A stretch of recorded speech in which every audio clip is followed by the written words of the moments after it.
అందరికీ నమస్కారం. ప్రభాస్, రానా, రాజమౌళి అభిమానులకు స్పెషల్ నమస్కారం.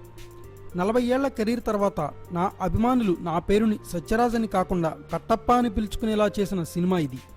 బాహుబలి సినిమాలో కట్టప్పగా కీలక పాత్ర పోషించిన సత్యరాజ్ బాహుబలి 2 ప్రీ రిలీజ్ ఈవెంట్లో మాట్లాడిన మాటలివి. బాహుబలి సినిమా మొదటి భాగం రిలీజ్ అయినప్పటి నుంచి ఇండియన్ సినిమా ఆడియన్స్ని వేధిస్తున్న ఏకైక ప్రశ్న కట్టప్ప బాహుబలిని ఎందుకు చంపాడు అని. ఇదే ప్రశ్న ఇదే వేదికపై సత్యరాజ్కి ఎదురైంది.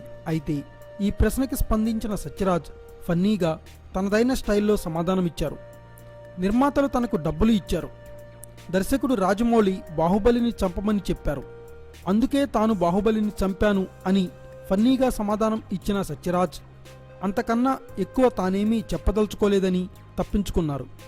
ఇంకా ఏదైనా ఉంటే ఆ సందేహాలన్నీ రాజమౌళిని అడిగి తెలుసుకోవాల్సిందిగా చెప్పి అక్కడి నుంచి వెళ్ళిపోయారు సత్యరాజ్. సత్యరాజ్ ఇచ్చిన సమాధానం ఆడియన్స్ని సంతృప్తిపరచలేకపోయినా కడుపుబ్బా నవ్వుకునే అవకాశాన్ని మాత్రం కల్పించింది. Thanks for watching. Please subscribe our channel.